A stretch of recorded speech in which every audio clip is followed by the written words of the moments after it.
Estimados compañeros, buenos días. Vamos a dar comienzo a la sesión del día de hoy. Eh, Así es que, bueno, en un momento pasaré lista. Esperando ustedes se encuentren bien, bueno, vamos a dar continuidad.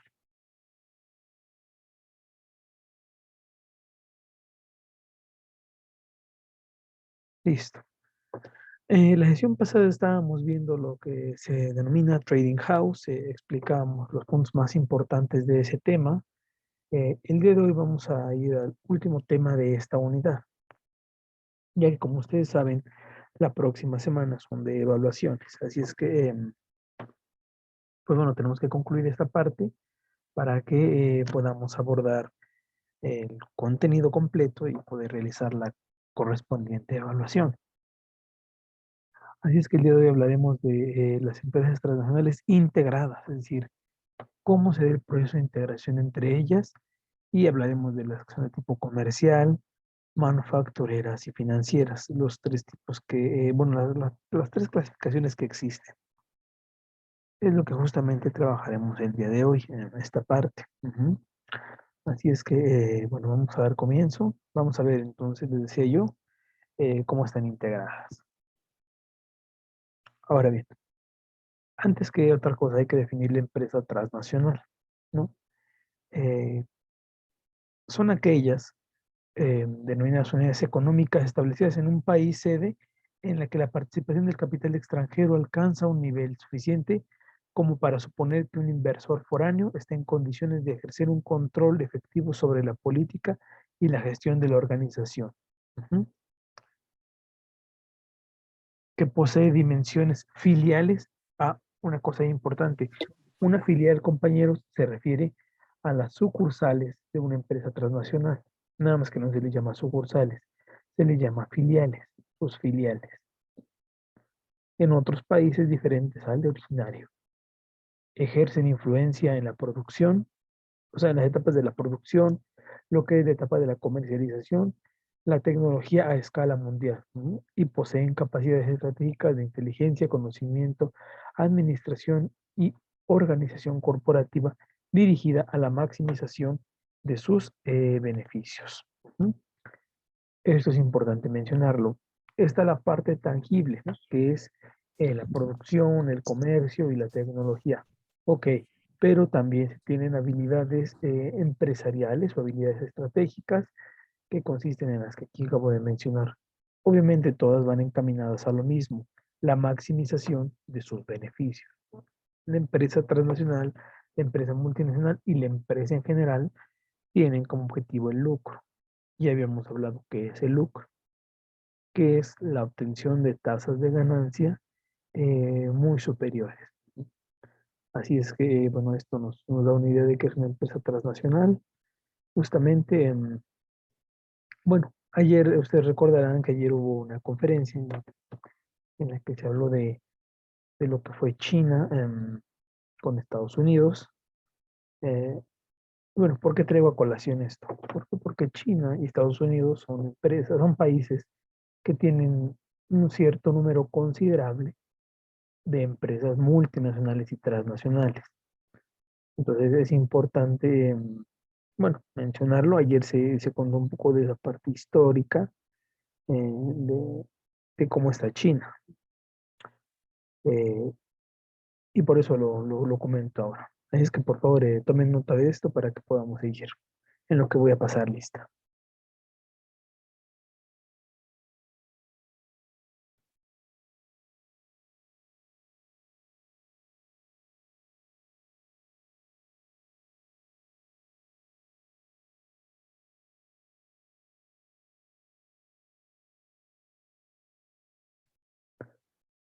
Judith,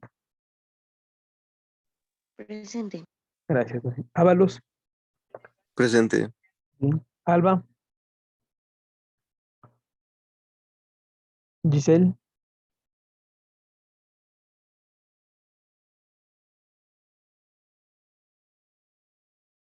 Giselle,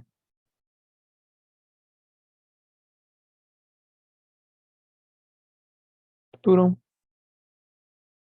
Karime, Presente, Arturo. Presente. Karime, muy bien. Monse, Presente. Mayeli, Wendy, Presente. León Cerón, Presente. Fernando Iván, Presente. muy bien, Mejía Villaseñor, Presente. Miranda, Presente. Nancy, Presente. Armando, Presente. muy bien, Rivero, Presente. Geraldine, Geraldine, Presente. Orland, Presente. muy bien, Dred, Presente. correcto, muy bien. Bueno, estábamos entonces aquí en esta parte de la definición. Ya vimos y explicamos que no solamente son las cuestiones tangibles, sino también las aptitudes, ¿no? Estratégicas son pieza fundamental.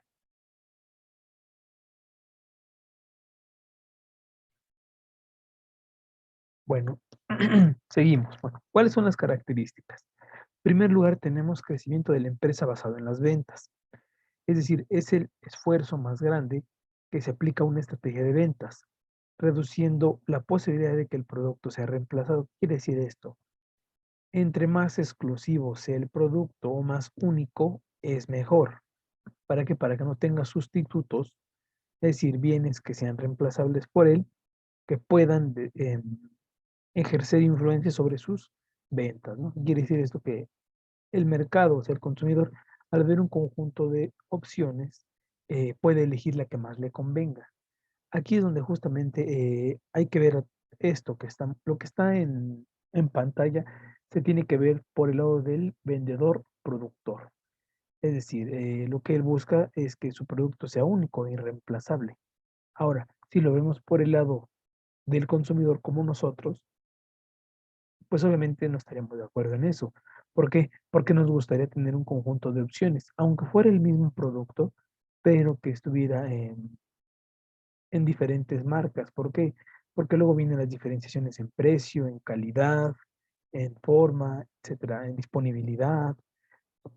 Entonces, por eso les digo, hay que verlo desde dos enfoques, el enfoque consumidor y el enfoque productor. Ahora tenemos condiciones preferentes. Se establecen en sectores de actividad que cuentan con un alto grado de concentración e integración productiva. ¿A qué nos referimos con integración productiva? Que todos los eslabones de la producción de ese producto estén sincronizados, ¿no? Si estos están sincronizados, ¿cuál será la consecuencia? Que los costos sean menores, que los productos estén en tiempo y forma, que no hay retrasos en la producción, por ejemplo, es otro factor que también destaca, ¿no? Ahora bien, tenemos destinos preferentes, es decir, radican inversiones directas preferentes en países con un ingreso más alto y una demanda amplia. Ok, sí, solamente que aquí tenemos una desventaja, que si nosotros invertimos en países con ingresos más altos y con demanda amplia, corremos el riesgo de tener muchos competidores y tenemos que tener en cuenta que no va a ser no va a ser o no vamos a ser los únicos que estemos en ese mercado. Es decir, ese mercado va a estar lleno de competidores, va a ser un mercado feroz, un mercado fuerte, donde tendremos que luchar por sobrevivir. Caso contrario, que a lo mejor un destino no con esas características, probablemente seamos menos competidores, seamos muy poquitos. Obviamente el ingreso de esa población, su demanda va a ser menor, todo es proporcional, es decir, a mayor competencia, pues mejores compradores es posible. A menores compradores, menor competencia. Todo va de la mano, es proporcional. Ahora bien, se fusionan con empresas de diferentes patrones productivos. ¿Qué quiere decir esto? Que estas uniones o fusiones ocurren en los casos de empresas con producciones homogéneas, empresas combinadas o bien empresas integradas vertical u horizontalmente. Adelantito veremos que es una empresa integrada vertical u horizontalmente. Entonces, compañeros, por favor, tomen nota para que podamos seguir.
En cuanto terminen de copiarlo, me avisan para que podamos continuar.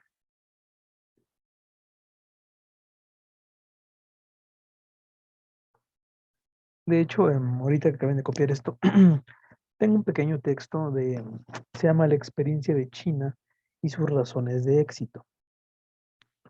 Me gustaría leérselos para que ustedes bueno, afiancen las ideas que recibieron el día de ayer, ¿no?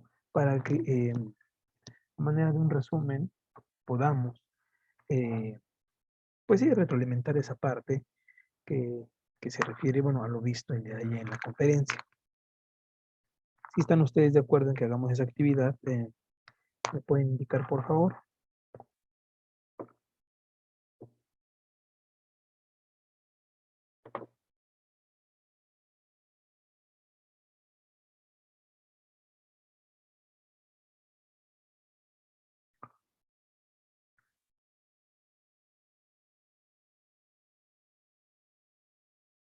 Dijo que solo es retroalimentación, ¿verdad? Nada escrito, ¿o sí? No, no han escrito, solamente se los voy a leer. Ustedes van a poner atención para que afiancen sus ideas de lo que vimos el día de ayer. Bueno, de lo que se trató la conferencia del día de ayer, de China justamente y todo esto. Por eso les preguntaba si estaban de acuerdo. No, sí, perfecto. Está muy bien, qué bueno. Entonces, pero bueno, cuando terminen de copiar esto me dicen para que podamos pasar a esa actividad.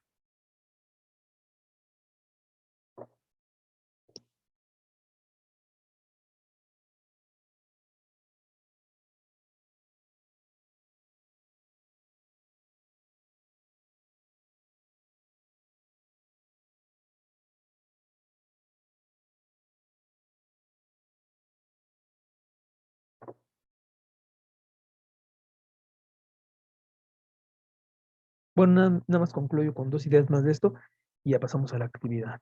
Porque aquí, bueno, están cuatro, pero me faltan dos que están de este lado, en otra diapositiva, para que no queden inconclusas. Ujú. Decíamos, bueno, el crecimiento de la empresa basado en las ventas, condiciones preferentes, destinos preferentes y se fusionan con empresas de diferentes patrones productivos. Aunado a esto, nos faltarían dos más, ¿no? Que son estas que están aquí. Incursión en países en desarrollo con condiciones ventajosas. ¿Qué quiere decir esto? Que las inversiones directas, acuérdense que hablamos ya de la inversión directa, aquella que es productiva. Ujú. En países en desarrollo baja la expectativa, más bien bajo la expectativa de tener una tasa mayor de ganancia que la que obtendrían en su país de origen. Esto es muy importante. Creo que es lo más importante, que es lo que toma en cuenta una empresa transnacional. La empresa transnacional siempre va a buscar ventaja. Aquí, ¿cuál es la ventaja? Que la mano de obra es casi regalada. Lo podemos ver mucho con las maquilas, por ejemplo. que son salarios ínfimos los que se pagan a la gente que está ahí en condiciones infrahumanas, explotaciones laborales, sin derechos ni prestaciones. Justamente es lo que a la empresa transnacional siempre le ha convenido, ¿no? Esas condiciones ventajosas harán que su tasa de ganancia se eleve. Les pongo el caso concreto de la marca Ford. Ustedes saben que el TEMEC, ahora que entró en vigor no hace mucho, quizás a lo más 2 años, uno de los puntos principales que abordaba es que dentro de los 3 países se quería combatir lo que es el dumping laboral. ¿Qué es el dumping?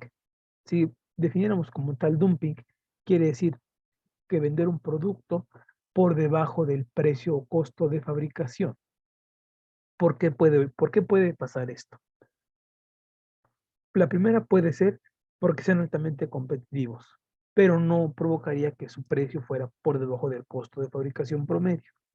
La segunda es por la mano de obra casi regalada que tienen al servicio las grandes empresas.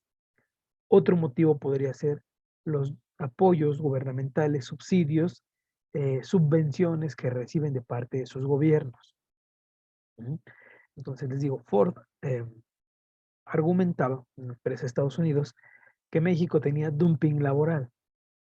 Es decir, que el salario en México era el más bajo, ¿no? Y no alcanzaba ni para siquiera satisfacer las condiciones de vida de la población.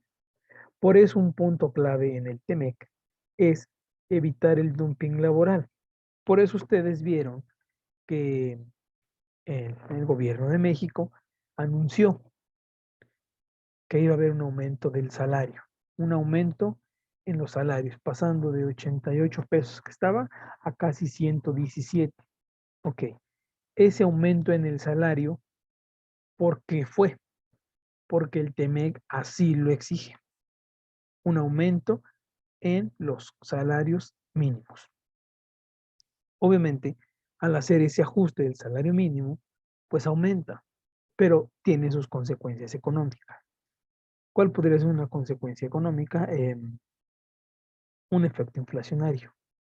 Al haber más circulante en la economía, los precios de los productos tienden a elevarse. Es una consecuencia, por decirlo así, negativa de los incrementos en los salarios, ¿no? Eso es un aspecto muy importante que les digo, TEMEC lo contempla. Y ahora sí voy al ejemplo de Ford. Ford ensambla en México. ¿Por qué? Para que se den una idea, el costo de sus vehículos, el costo que tienen sus vehículos a ese precio que los venden, es gracias a la mano de obra mexicana. Si la mano de obra mexicana no fuera tan barata como era antes del TEMEC, eh, sus precios, o sea, el costo de sus vehículos aumentaría en casi 40%. Es decir, si el carro, suponiendo, valía 500,000 pesos, una camioneta, 500,000 pesos, si no tuvieran esa mano de obra barata que tienen aquí en México, el costo sería de 700,000, 40% más. Para que se den una idea de cómo la mano de obra juega su papel, su gran papel más bien. Ahora muy bien, sigue el punto último que se establecen conexiones con los mercados. Bueno, aprovechan el mercado nacional, que puede ser medio para que el país en el que se encuentran radicadas tenga acceso a nuevos mercados externos, con lo que se carece de condiciones competitivas. Aquí en esta parte viene también lo que es la ubicación geográfica. ¿Por qué creen que para muchas empresas del mundo México es atractivo? Pues lo es por la ubicación geográfica y por su cercanía con el mercado de América del Norte. Es una gran ventaja que tenemos incluso en la producción de cuestiones agrícolas, la cercanía con el mercado consumidor. Eso hace que nuestros productos puedan llegar eh, tiempo y forma y en buenas condiciones de calidad para ser consumidas. Bueno, tomen nota de esto para que pasemos ahora sí a lo del artículo de China y sus razones de éxito. Esto con el fin de, pues bueno, retroalimentar, complementar lo que ayer se vio, ¿no? Es un tema pues muy importante esto de China, lo que está sucediendo en China sobre todo, por lo que ahorita les voy a leer.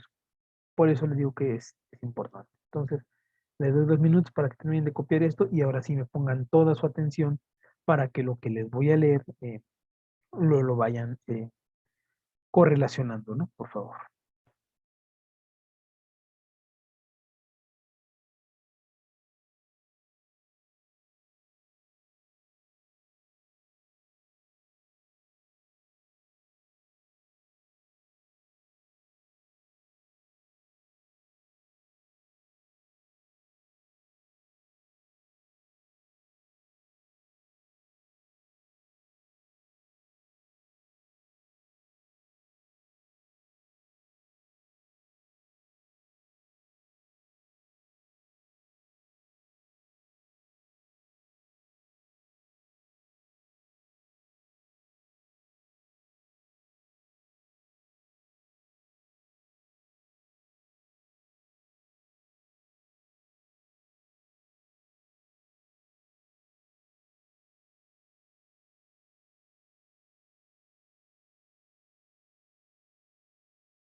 Bueno, compañeros, voy a empezar a leer lo del texto, entonces pongan atención.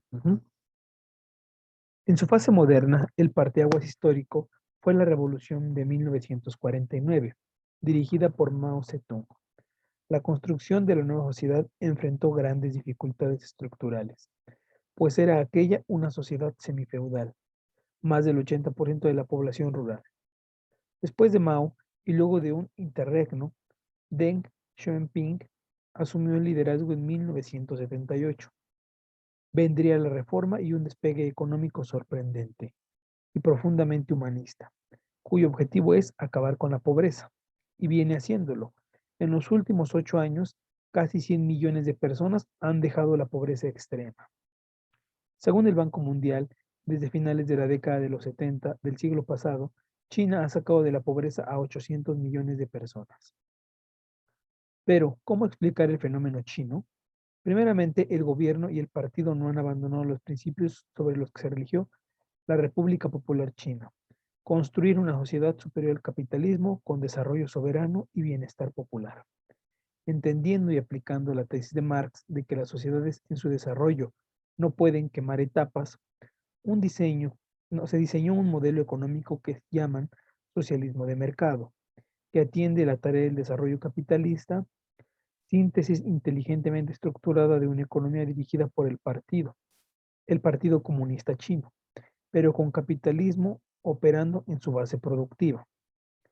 Lenin en su tiempo había planteado en la nueva política económica que construir el socialismo en una economía de capitalismo incipiente requería de la asociación con el capital nacional y extranjero, pero bajo la rectoría del Estado y el pueblo, sin dejarle en absoluta libertad, pues se vuelve pernicioso y acumula la riqueza.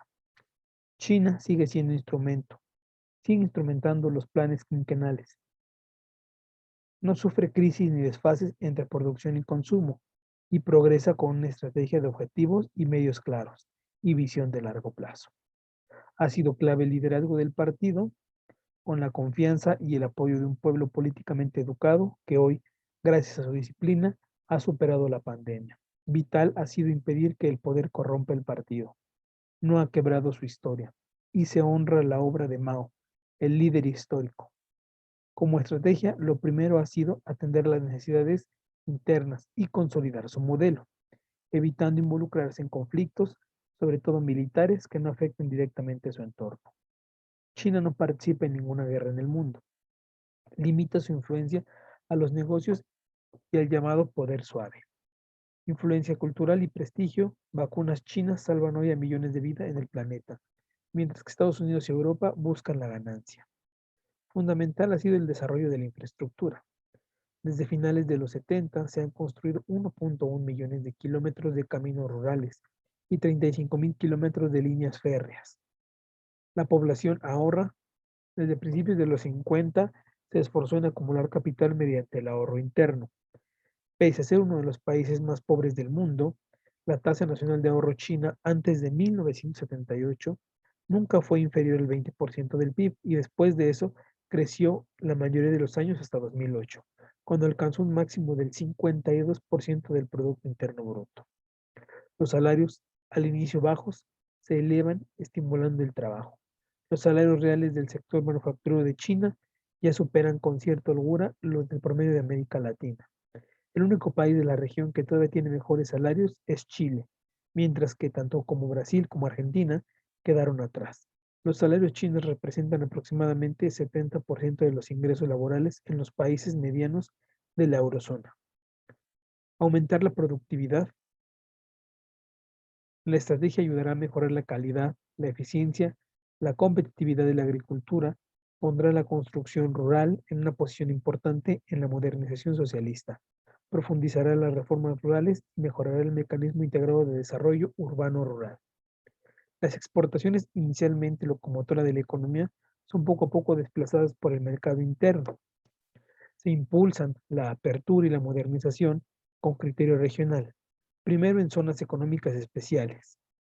En la región costera, después el desarrollo progresa tierra adentro, a Mongolia Interior, Xinjiang y al Tíbet. Se libera una importante lucha por un ambiente limpio.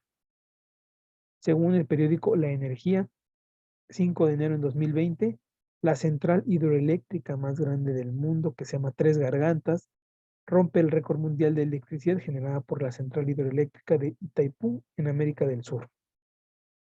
Puede reemplazar aproximadamente 34.39 millones de toneladas de carbón estándar y reducir las emisiones de dióxido de carbono en aproximadamente 94.02 millones de toneladas, lo que equivale a plantar 370.000 hectáreas de bosques, el 45% del consumo eléctrico de toda España durante 2020. En otras fuentes, China ocupa el primer lugar en capacidad de generación eólica recién instalada. También es líder global en generación y consumo de energía solar e hidroeléctrica, entre otras fuentes renovables. Superando poco a poco el simple ensamblado, pasó a la innovación. Sus empresas tecnológicas evolucionaron rápidamente y dejaron de copiar los éxitos de Silicon Valley para lograr grandes avances por su cuenta. Ahora, las empresas estadounidenses aprenden de las chinas y viene preparando una firme base científica. Durante las 3 décadas de 1978 a 2007, más de 1 millón de estudiantes chinos viajaron al extranjero. En acto de soberanía, se ha liberado de la propaganda americana.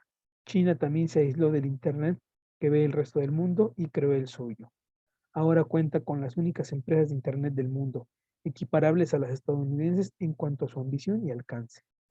Todo se ha dado en un área del ciberespacio a la que no tienen acceso los gigantes de la web como Facebook y Google, y que está supervisada por sensores. Pilar de éxito ha sido la movilización popular como fuente de energía política y económica. Inspira esta colosal obra la cultura del esfuerzo. China es un monumento vivo al trabajo. Eso es lo que dice el texto. Y creo que era importante mencionarlo porque complementa lo que ustedes estaban viendo el día de ayer, ¿no? Bueno, lo que ayer se dijo y se comentó. ¿Estamos de acuerdo?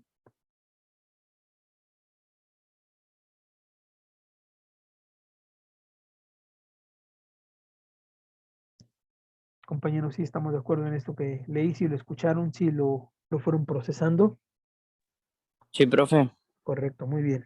Es importante pues no dejar nada al aire y lo más comprensible que se puede y más completo, pues siempre hay que hacerlo. Bueno, seguimos. Ahora bien, vamos a lo que es el objetivo de estas empresas transnacionales. Vamos a ver que su objetivo primordial y central es la obtención y maximización de beneficios. Es decir, o más bien, Como resultado de esto, las empresas transnacionales buscan continuamente nuevas formas de reducir costos, incrementar ingresos, buscar lugares donde extraer recursos naturales y materias primas o insumos, y países con marcos reguladores más débiles que les permitan contratar mano de obra barata y sin restricciones ambientales. Es decir, que no haya un control sobre la contaminación que aún no ejerza. Donde la ley sea más débil, la mano de obra más barata y no pongan restricciones ambientales, es mi paraíso para que yo como empresa transnacional invierta. Este objetivo es muy, muy importante porque nos dice exactamente cuál es entonces el objetivo que persiguen estas empresas. ¿Estamos de acuerdo, compañeros? Por favor, tomen nota y seguimos.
Seguimos, compañeros, entonces.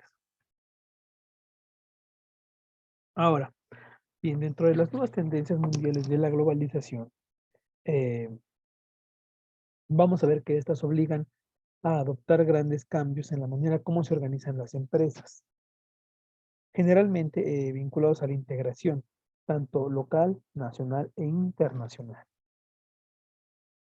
Empresas que no logran esta tarea están, pues sí, en cierto modo condenadas a quedarse rezagadas, ¿ok? Es decir, si no te integras en los eslabonamientos correspondientes, quedas fuera de la jugada, como se dice. Por eso, el hecho de que tengas una buena integración te hace estar inmiscuido en esta parte de de la producción o comercialización. ¿Sí?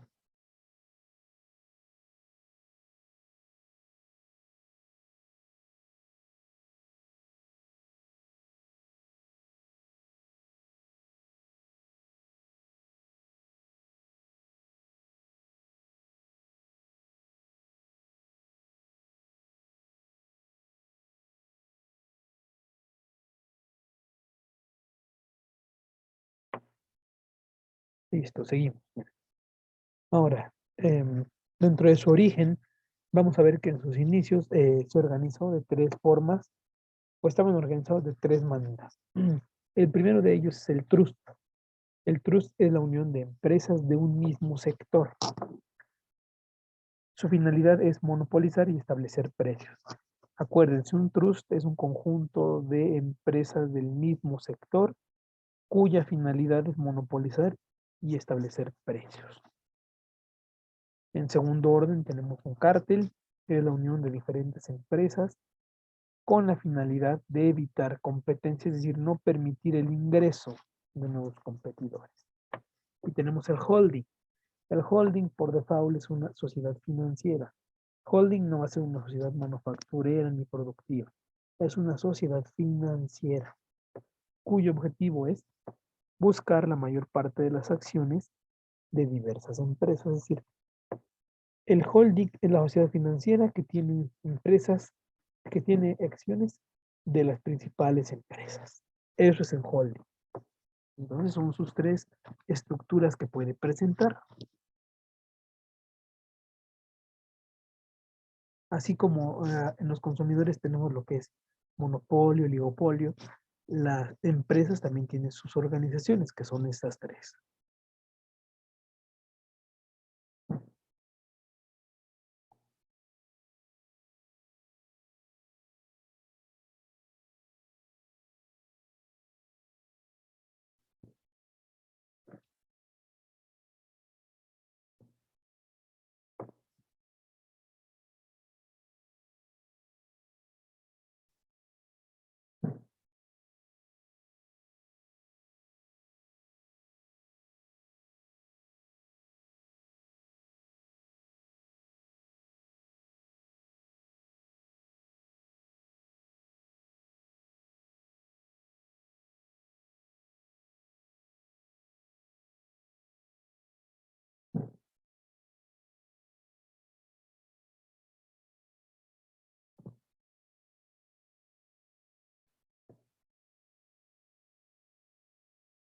Seguimos entonces.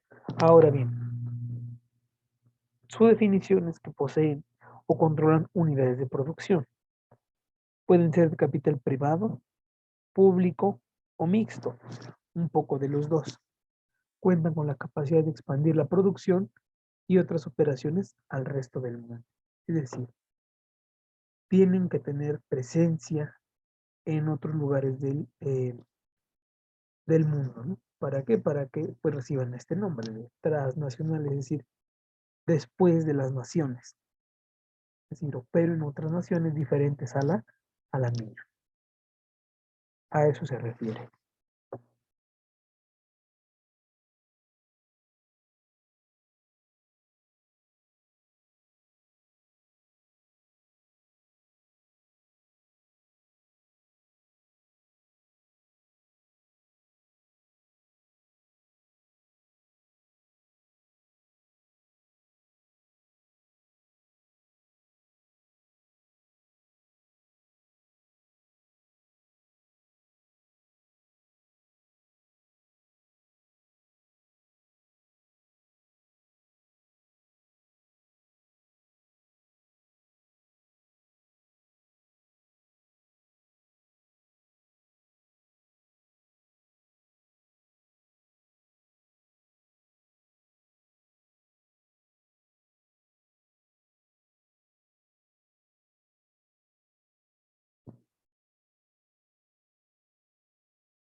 Ahora bien, ¿cómo se clasifican?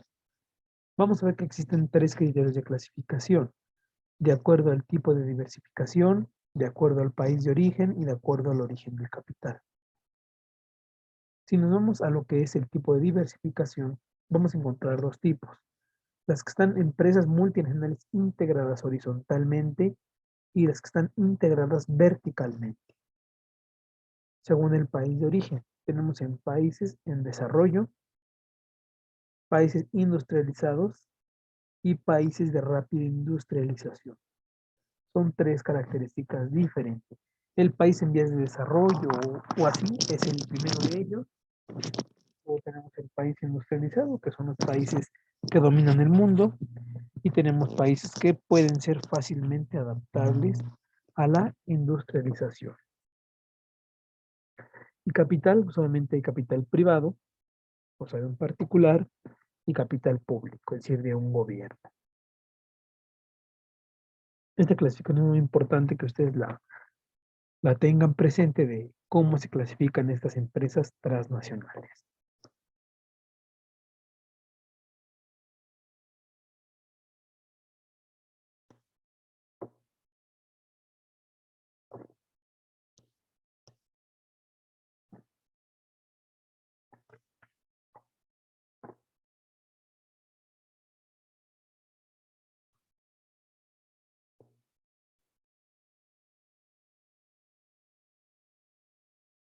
Por favor, tomen nota de lo que vamos viendo porque, bueno, es importante que lo tengan en sus notas, primero que nada, para que estudien para el examen y en segundo lugar, para que puedan ir armando sus carpetas correspondientes.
Seguimos, compañeros.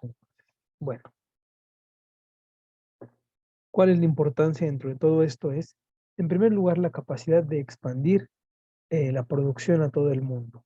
¿No? ¿A qué me refiero esto? Que evitar que haya un solo centro de producción. Es decir, mientras más cercano esté el centro de producción a la región de consumo, vamos a ver que los costos pueden ser un poquito menores. Obviamente eso supone una ventaja para nosotros. ¿Por qué? Porque son productos a un precio más asequible. Segundo es el movimiento y equilibrio de la economía mundial. Surgimiento y desarrollo del trabajo. Obviamente el hecho de establecer una empresa en un país una empresa de ese tamaño en un país, por default, trae directamente empleos directos e empleos indirectos. ¿A qué me refiero con esto? Empleo directo es las personas que propiamente trabajan en el lugar, es decir, los empleados de la nueva empresa, y eso es la mano de obra directa. La mano de obra indirecta es todo aquello que se requiere a su entorno. Por ejemplo, si hay gente que se dedica a transportar a las personas, el servicio de telecomunicaciones, si hay gente que va y vende afuera del lugar, etcétera, etcétera. Esos empleos indirectos, pero vienen generados por esta empresa. Ahora, tenemos uno muy importante, el aporte de tecnologías, transportes y telecomunicaciones, es decir, entre más, es decir, un lugar cuando se establece una empresa, habrá desarrollo, transportes, vías de comunicación, medios de comunicación, mejoras en el contexto de ese lugar. Entonces, esa es la importancia que tiene. Obviamente, no lo digo aquí, pero también tiene sus desventajas, como cuáles. Mayor contaminación, eh, puede ser mayor tráfico vehicular, también puede ser otra consecuencia. El uso excesivo de los recursos naturales es otra consecuencia muy importante de esto. Digo, son consecuencias desfavorables, ¿no? De esto que estamos hablando aquí ahorita.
Seguimos, compañeros. Ahora, ¿qué es lo que motiva o cuáles son las causas del desarrollo, ¿no? Tenemos en primer lugar la búsqueda del incremento de la producción. Ese es el primero de los motivos. Pero obviamente aquí va de la mano el hecho de que si buscamos el incremento en la producción, requerimos mano de obra. Y esa mano de obra que como empresa tradicional se busca es una mano de obra casi regalada, es decir, muy barata.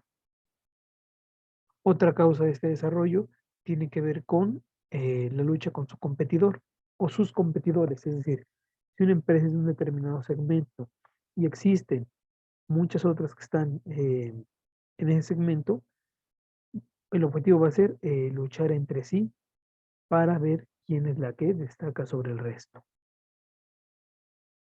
Y obviamente, lo que les decía yo, que cuál es otra causa, el hecho de la extracción de materias primas.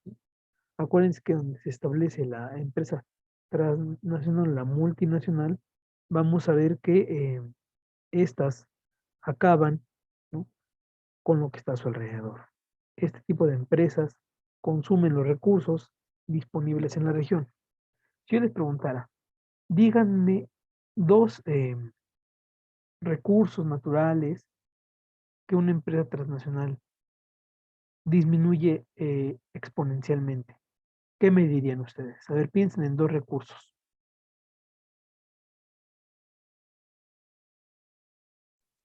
El agua. El agua, correcto. Ese es el principal, el agua. ¿Y qué otro? ¿Qué otro recurso acaba también? Bueno, acaban las empresas con este otro recurso. ¿Cuál sería el otro?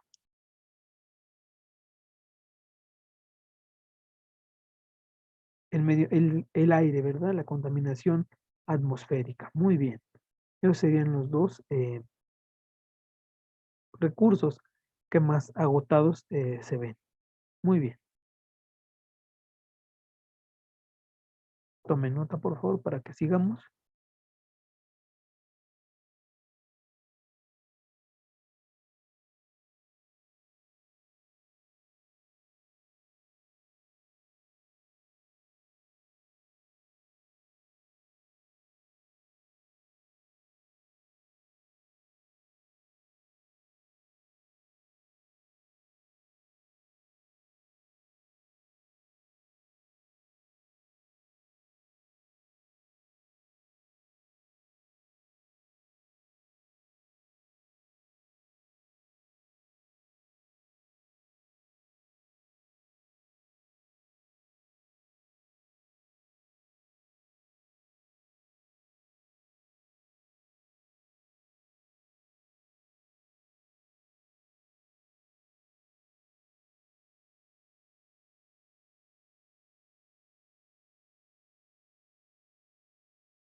Bien, seguimos. Ahora, dentro de las ventajas económicas que tienen estas empresas, a nivel vertical, se puede decir que es que la empresa coloca empleados en un país extranjero con el objetivo de asegurar la distribución, es decir, tener presencia. Ahora, a nivel horizontal, la empresa se encarga de la distribución, evaluando los beneficios del productor local en el mercado. Esa es la forma de integración vertical horizontal de la que yo les hablaba. Una empresa que se integra horizontalmente quiere decir que se encarga de la distribución local, ¿no? Por ejemplo, eh, en ese mercado. Un ejemplo de distribución de integración vertical es que la empresa coloca empleados en un país extranjero, es decir, no busca que sean empleados domésticos, o sea, del país de origen, del país destino, perdón. ¿Por qué? Porque a lo mejor ellos tendrían cierta preferencia por sus connacionales. Y eso es la cuestión. Entonces, eh, es importante mencionarlo, compañeros, para que ustedes lo registren, ¿no? Cómo se maneja esto de una integración horizontal, una integración vertical, es algo que es muy empleado en el comercio internacional. Ahora que veamos lo que se refiere a los canales de comercialización, hay una parte que habla sobre eso más adelante, me parece. Entonces, por favor, tomen nota para que sigamos.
Seguimos, compañeros.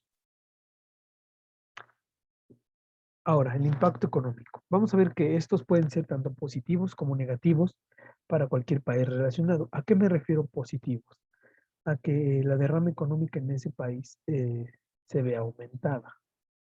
Pero negativos, ¿cuáles serían?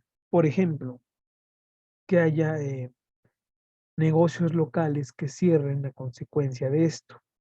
Ujú. Un ejemplo así muy local que les voy a poner, pero sirve de ejemplo, es el caso de lo que están pasando en Chiconcuac. No sé si ustedes sepan que ahí está la disputa si ponen un Walmart o no, un centro comercial Walmart o no. Es una empresa transnacional, Walmart. Nueva Walmart de México se llama aquí en México, pero es Grupo Nuevo Walmart, el consorcio original. Ahora, ¿tiene sus consecuencias económicas positivas y negativas? Sí, compañeros. ¿Cuáles las consecuencias positivas? Que bueno, van a tener un lugar donde puedan acceder a productos, eh, bueno, de gran variedad a una distancia muy cercana, ¿no? O sea, casi a pie de casa, por decirlo así. Esas son las ventajas que tiene, positivas, ¿no? Tienen acceso a nuevos productos, a productos variados, a que pueden, no sé, el desarrollo a su alrededor puede tener consigo desarrollo de infraestructura, de mejora en calles, en drenaje, en luz, por ejemplo. Pero el impacto negativo, que es el que la gente protesta, es que, por ejemplo, imagínense en la persona que tenga la tiendita de la esquina. O sea, imagínense el severo daño que le haría un Walmart. Eso pasó mucho con los Oxxo. Ustedes recordarán que mucha gente en un principio estaba en contra de los Oxxo. ¿Por qué? Porque decían que era la competencia feroz contra la pequeña tiendita local. Y que todas esas personas de qué iban a vivir, ¿no? Entonces, ambas posturas son entendibles, ¿no? Se comprenden, porque tanto, a lo mejor alguien que no tenga un negocio de una tienda ni nada va a decir, uy, para mí está excelente, aquí tengo Walmart, ya no tengo que ir hasta Texcoco, aquí lo tengo. Pero ¿qué pasa con el que tiene la pequeña tiendita, compañeros? El pequeño local. Él es el que tiene el problema y por eso el impacto negativo es para él. El impacto positivo será para aquellos consumidores que se vean beneficiados. Ujú. ¿Qué otro impacto económico tiene? La atracción de nuevos inversionistas. ¿Por qué? Porque suponiendo que pongan el Walmart ahí y alrededor de ese lugar, pues no hay nada construido, ¿no? Está árido así. Habrá gente que quiera, pues, establecer o hacer inversiones ahí. Incluso, ¿qué tipo de inversiones podrían ser? No sé, a lo mejor un autolavado cerca, eh, a lo mejor, no sé, otro tipo de plaza comercial por ahí en la región, un área de comida especializada, etcétera, etcétera. Entonces, esto trae nuevas inversiones, ¿no? Trae a los inversionistas. Pero en el caso del país de origen, ¿qué consecuencias trae? Pérdidas en los recursos humanos para el país de origen. ¿Por qué? Porque muchas de estas empresas ya traen a su personal, no contratan a nadie de la región. Es ahí donde se da el estira y afloja entre los gobiernos y las empresas. De que aquí tienes que, si te vas a establecer, aquí tienes que dar al menos el 50% de los empleos, por ejemplo. O todo tu personal tiene que ser de la región. Y ustedes saben que muchas de estas empresas no operan así. Si ustedes preguntan, por ejemplo, un día pregúntenle a un cajero, una cajera en Walmart o en tiendas como Coppel, así pregúntenle, ¿de dónde vienes? No son de la región. O sea, al menos no son de aquí, de Texcoco, no son. Muchos de ellos vienen de otro municipio que está un poco retirado y así. Eso les da una idea de cómo está el recurso humano. ¿Por qué? Porque hagan de cuenta que frente al recurso humano del país de origen, solo ve pasar empleados. Es decir, contratan a gente, más bien ya vienen con gente contratada y ellos se quedan con la esperanza de ser contratados por esa gran inversión. Por eso tiene un impacto económico. Este es el impacto económico. Entonces, por favor, anótenos para que sigamos.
Seguimos, compañeros. Ahora, ¿qué consecuencias trae en las empresas multinacionales? Primero, la productividad. Si yo les preguntara a ustedes, ¿me pueden decir qué es la productividad? ¿Qué me responderían? ¿A qué se refiere la palabra productividad?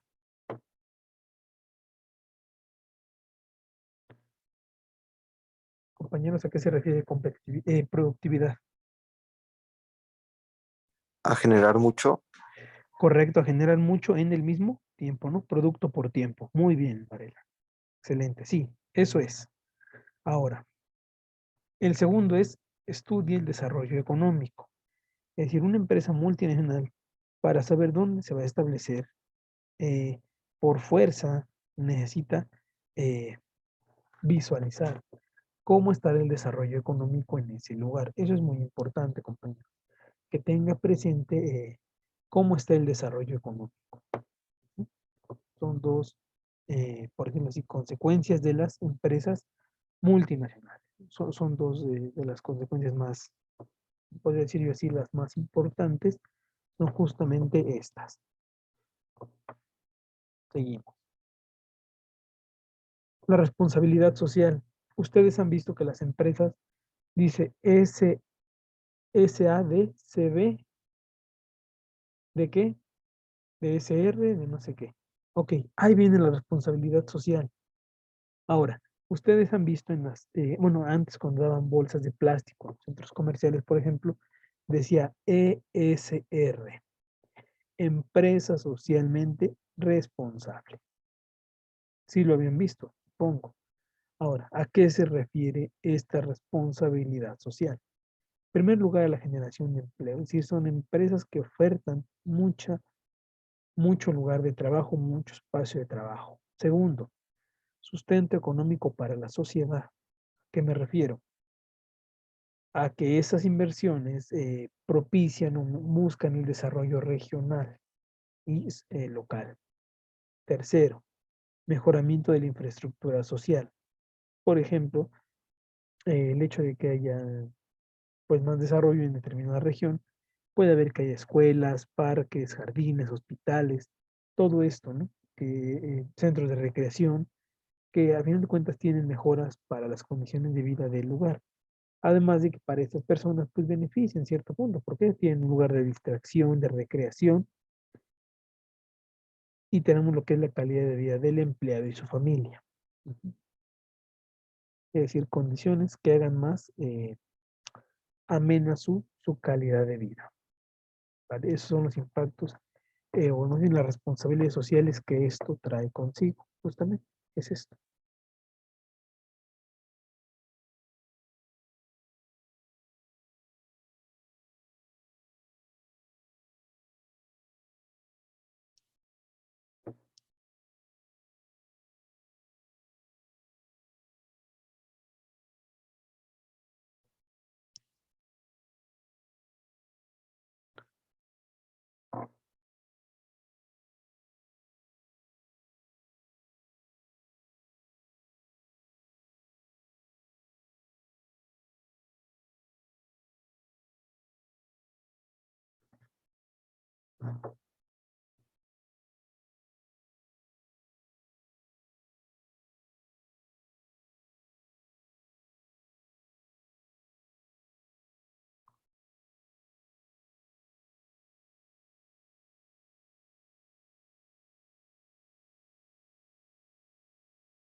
Seguimos entonces.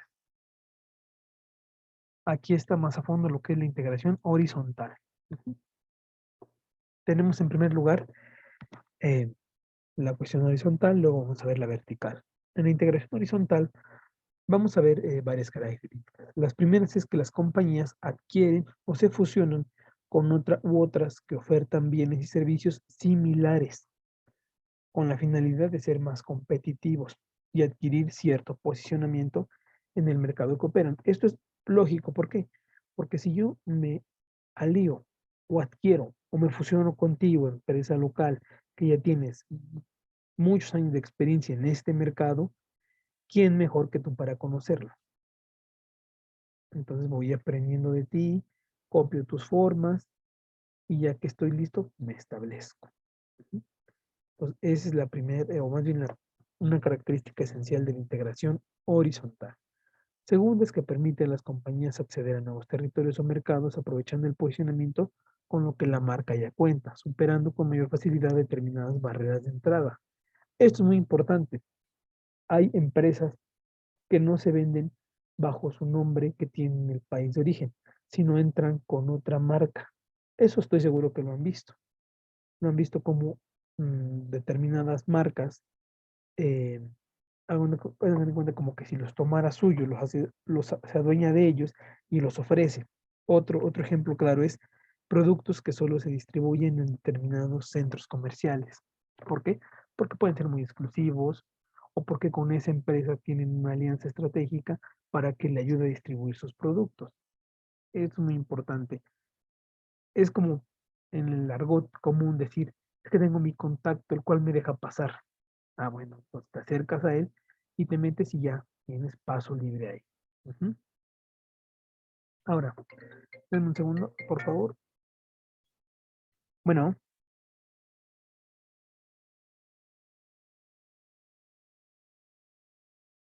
ya disculpen, compañeros, seguimos.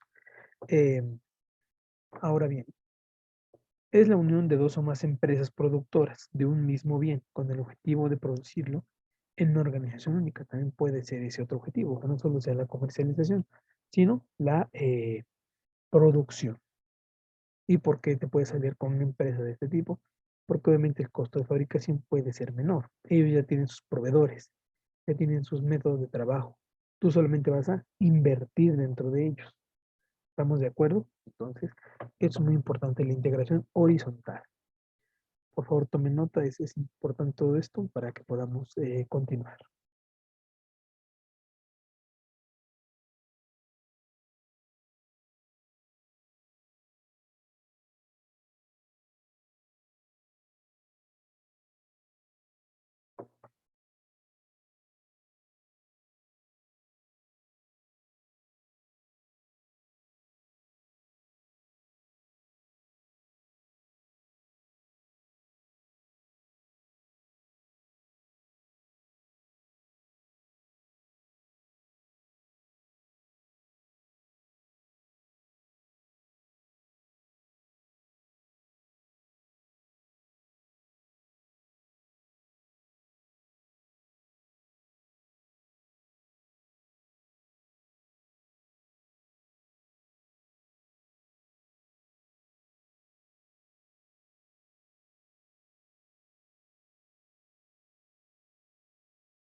Seguimos.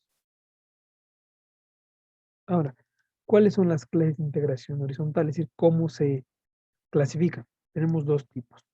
Primero tenemos la adquisición y fusión, que es una, que es una transacción en la cual los activos de una o más empresas son combinados con una nueva empresa.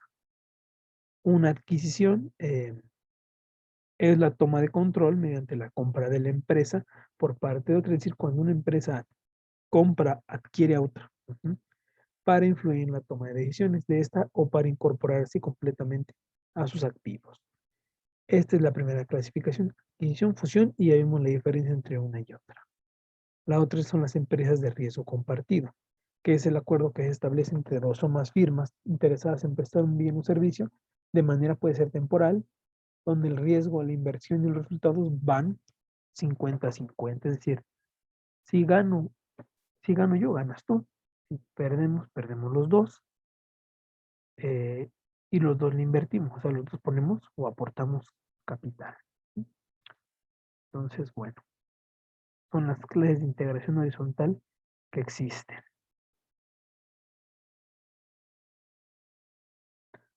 Entonces, tomen nota, por favor, compañeros, para que sigamos. Ya estamos en un breve periodo de tiempo de terminar.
Bien, seguimos. Vamos con lo que es la integración vertical, que es el proceso contrario. Vamos a ver que aquí las compañías apuestan por estrategias de integración cuando adquieren, crean o se fusionan con otras compañías que desarrollan alguna de las fases nada más, no todo el proceso de producción del bien o servicio que ofrece. Es decir, por ejemplo, si una empresa se dedica a fabricar, denme un segundo. Bueno, buen día.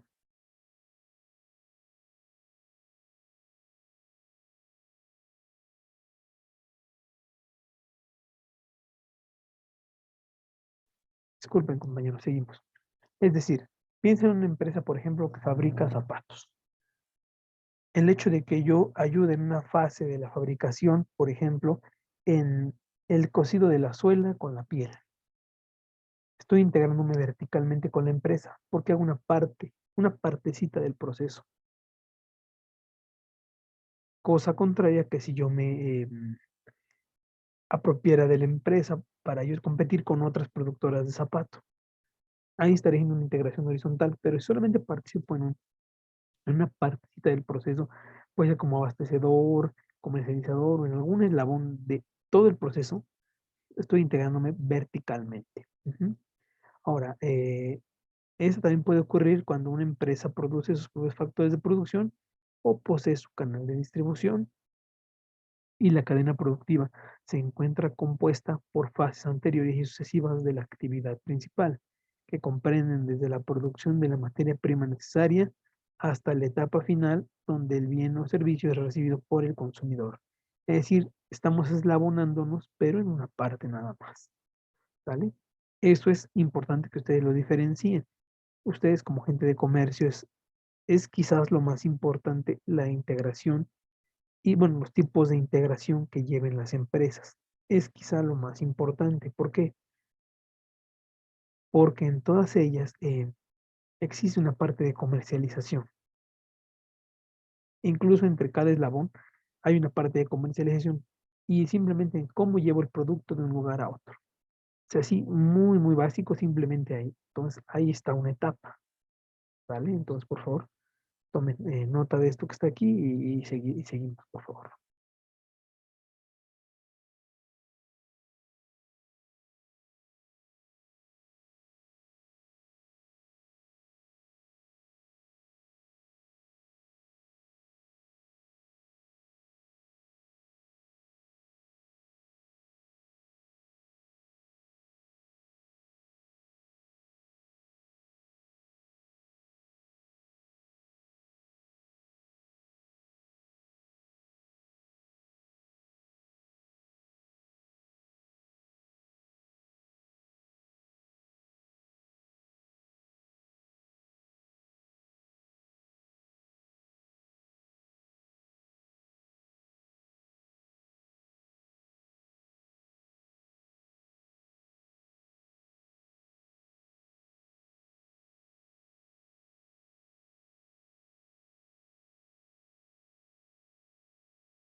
Listo, compañeros, seguimos entonces. Vamos con las clases de integración vertical que existen.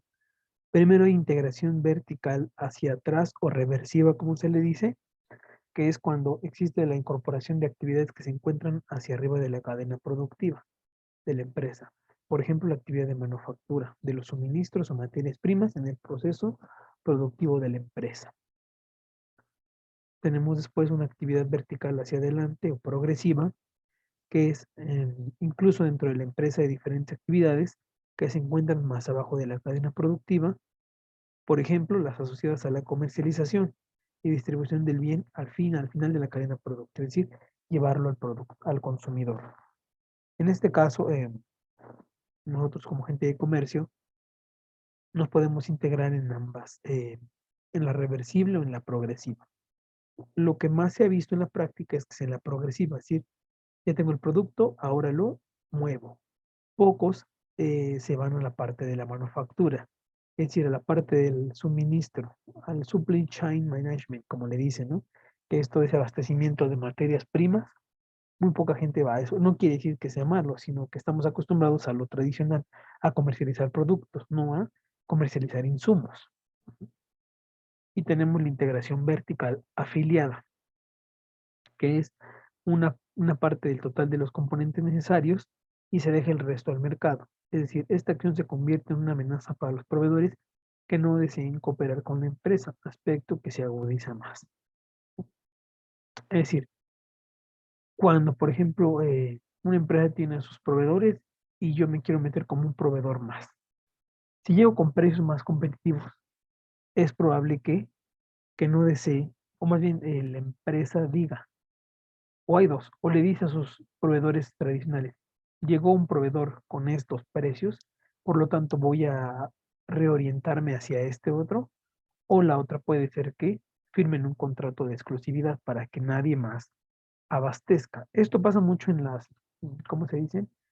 Estas, ¿cómo se llaman estas empresas que son iguales y que tienes que invertir un capital en las franquicias? Con las franquicias pasa mucho esto. Sus proveedores son únicos. Por ejemplo, empresas como una franquicia, les pongo un ejemplo porque he platicado con las personas, con franquicias, por ejemplo, como Subway. Ellos, toda la verdura, todo el pan, bueno, el pan lo elaboran ahí, pero toda la verdura tienen que traerlas el proveedor. Si, por ejemplo, se les acaba el jitomate, no pueden ir a comprar un jitomate para hacer ese Subway que les están pidiendo. O sea, no pueden ir a comprar ni uno. Tienen que ser con el proveedor que llegue y les vende. Ellos no pueden decir, híjole, es que me hace falta, no sé, un poco de jitomate, un poco de lechuga que ya se acabó para que pueda seguir preparando. No.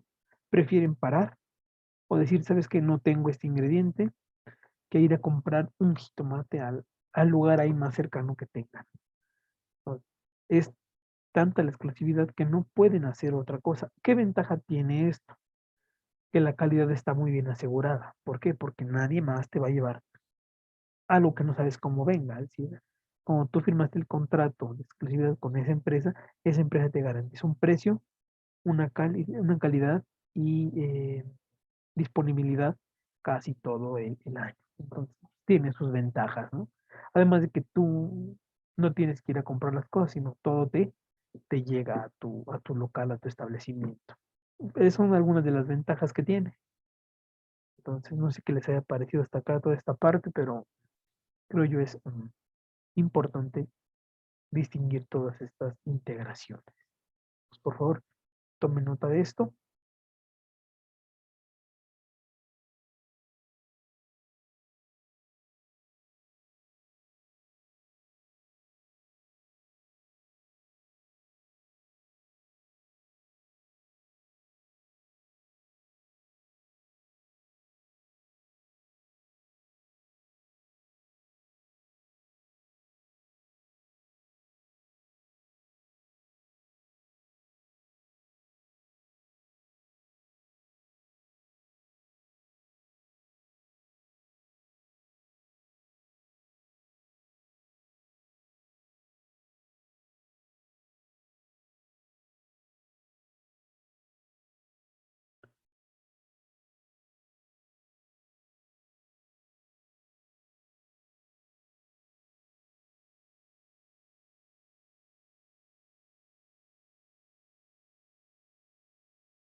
Hasta aquí, compañeros, ¿alguna duda, algún comentario que quieran externar o todo va quedando claro?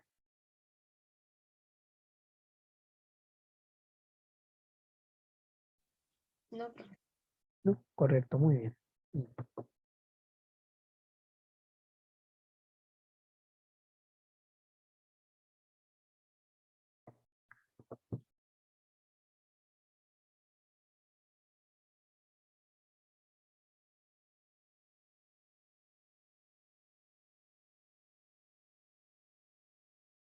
Bueno, pues si no hubiera ninguna duda, me parece que podríamos concluir aquí en esta parte. La próxima semana habrá evaluación. Empieza la otra semana de evaluaciones, compañeros, ustedes saben. Y al rato, pues nos veríamos en las conferencias que habrá el día de hoy. Me parece que son dos, ¿verdad? Tendremos dos actividades el día de hoy. Digo, si no me equivoco. Sí, profe. Correcto, muy bien. Pues bueno, nos estaremos viendo la próxima sesión. La próxima sesión comenzaremos con esa parte de la empresa multinacional contemporánea. Características más propias de, de estas empresas contemporáneas. ¿Qué quiere decir contemporáneo? O sea, de nuestros tiempos. Aquí atrás hicimos una revisión, pues un poco de más historia, un poco más histórica. Vimos cómo fue evolucionando y mencionamos algunas clases de integración. Propiamente la unidad número 2 contempla las características esenciales de las empresas que conocemos hasta nuestros días. Por eso dice contemporáneas. Cómo operan, ejemplos, cuáles son las más importantes, por ejemplo, dónde tienen sus operaciones principales estas. Entonces, bueno, será interesante ver cómo están organizadas, ¿no? Es que, bueno, nos vemos la próxima sesión. Espero que tengan un excelente día. Gracias. Gracias, profe, igualmente. Gracias, compañero. Luego.